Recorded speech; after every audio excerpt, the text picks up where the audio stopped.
Snow fills the top of the boot faster than the man can feel his toes, and somewhere between the ankle and the knee, sensation simply disappears. The place is the Eastern Front. The year is 1942. The temperature has dropped far below freezing, and the ground has turned into a mix of ice, mud, and compacted snow. Infantry units are spread thin, supply lines are broken, and the men are expected to move on foot for hours each day.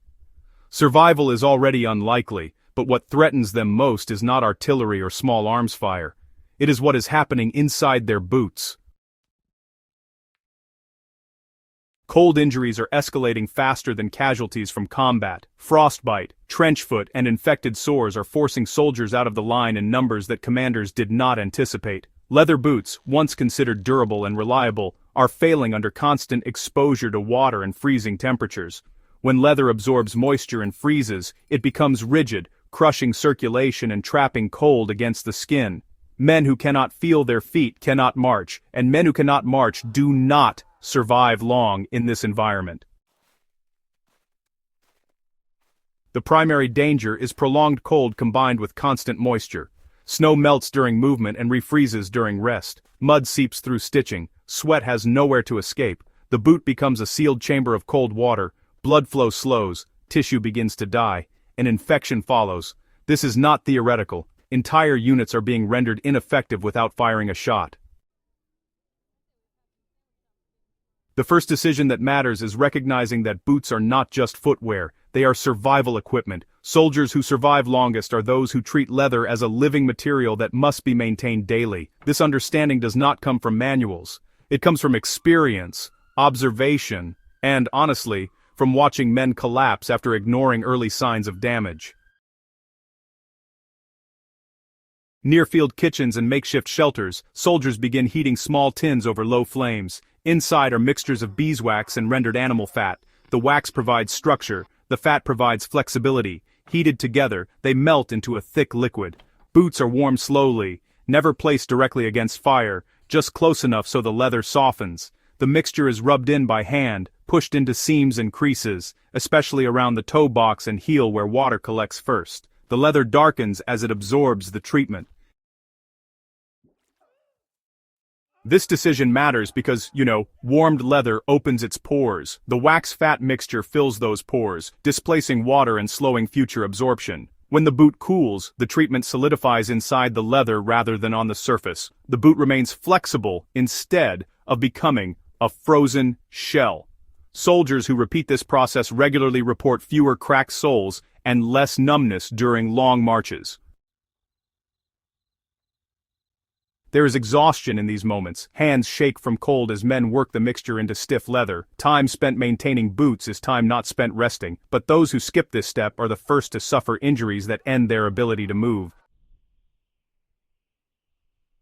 On the Western Front, British and Commonwealth units face a different but equally dangerous environment. Cold rain, flooded fields, and churned mud dominate the landscape. Here, dubbin becomes standard issue. Thick, dark, and greasy. It smells strongly of oils and waxes.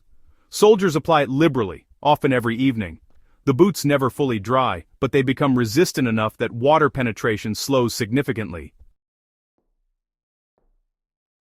This matters because complete waterproofing is not always achievable. The goal is delay. Every minute that water is kept out is a minute that body heat can preserve circulation. Soldiers who maintain this routine develop fewer open sores and are better able to endure extended operations in wet conditions. In emergency situations when supplies are lost or just unavailable, men improvise. Engine oil drained from vehicles, gun oil from cleaning kits, even axle grease are used sparingly. These substances, honestly, are pretty harsh on leather, but they prevent immediate cracking and stiffness. The decision here is short-term survival over long-term equipment damage. In freezing conditions, a damaged boot that bends is actually preferable to an intact boot that freezes solid. Partisan units operating in forests rely on older knowledge. Pine resin is collected from trees and heated until it liquefies. Sometimes it's mixed with animal fat to prevent brittleness. Birch tar, which has been used for centuries in leatherworking, is brushed onto boots in thin layers. These materials repel water effectively and also slow bacterial growth inside the leather. The importance of this choice becomes clear during extended operations far from resupply. Resin and tar can be renewed in the field. They allow boots to remain serviceable for months rather than weeks. Men who know how to source and apply these treatments are more mobile and less dependent on supply drops that may never arrive.